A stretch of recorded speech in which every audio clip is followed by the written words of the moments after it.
এত পার্ড লস খেন, এত পার্ড লস খেন, এত পার্ড লস খেন। জঙ্গলের সব থাই মাজা, হাতে সময় আছে বাজান ভাই গাজা। কিতা বলবো আমি কিতা ডায়লগ দিব? আপনার এতগুলো মানুষ আমার সামনে দাঁড়িয়ে আছেন, কেমনটা জানি আমার লাগছে। ধরেন আমি যার সাথে মিশি তার সাথে আমার জমে না। আমার কাছে জেনারেশন গ্যাপ বলতে কোনো কিছু নাই, সব জেনারেশনের সাথে মিলাই চলতে হবে, প্রত্যেকটা জেনারেশনই সেম। বেসিক্যালি আমি একজন মিউজিশিয়ান, র্যাপ করি আমি, তারপর অভিনেতা।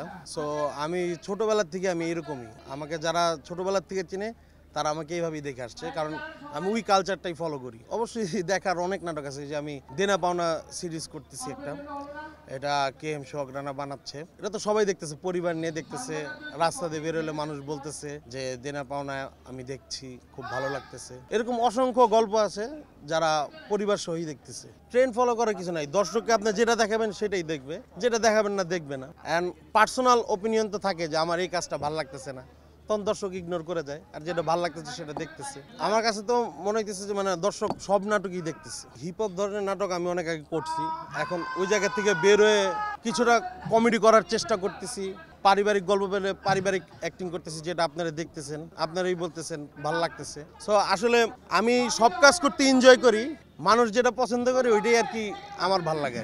আমি শুরুর থেকেই অনেকটা বেছে বেছে কাজ করি।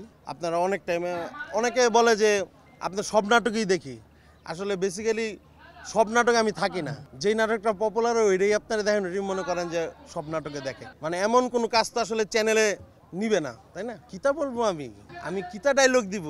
আপনার এতগুলো মানুষ আমার সামনে দাঁড়িয়ে আছেন, কেমনটা জানি আমার লাগছে। মানে র্যাপ জিনিসটা আসলে অনেক কঠিন, যতটা ইজি মনে হয় ততটা ইজি না। হ্যাঁ, অ্যাক্টিংয়ের কারণে র্যাপ অনেকটা কমে গেছে। একটা র্যাপ বানাইতে, যেমন আমি যে গানটা বানাইছি এটা আমার 5 বছর হয়ে গেছে আমি বানাচ্ছি, কিন্তু এখনো শেষ হচ্ছে না। তো র্যাপ করতে আসলে টাইম লাগে, চাইলেই আজকে চাইলাম কালকে র্যাপ হইলো না। ধরেন আমি যার সাথে মিশি তার সাথে আমার জমে, সবাই আমার আদর করে, আমিও সবাইকে পছন্দ করি। আসলে আপনি আমার সাথে মিশলে আপনার সাথে আমার জমবে। নিশু ভাইয়ের সাথে ব্যাপারটা হলো, নিশু ভাই আমার সাথে তার এমনভাবে সম্পর্ক আমার কাছে মনে হয়নি কখনো, যে স্ক্রিনেও আপনারা দেখছেন মনে হয়েছে আপন ভাই আর কি। নিশু ভাই অনেক মানে শুরুর থেকে আমাকে হেল্প করছে, সো নিশু ভাইয়ের কাছে অবশ্যই কৃতজ্ঞ।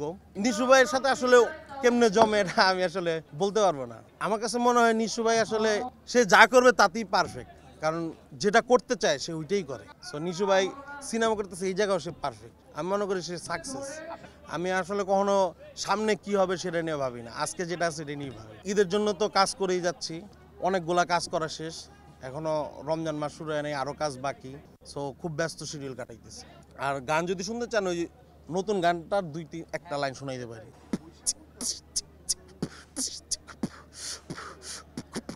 এটা হইতেছে আমার ফার্স্ট নাটক, ওইটার বিট বক্সিংটা করতেছি।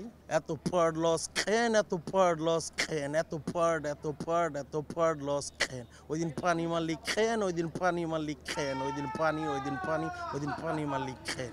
আর নতুন যে গানটা আসতেছে ওইটা হইতেছে, এটা থাইল্যান্ডে শ্যুট করছি, 5 বছর পর গানে ব্যাক করতেছি।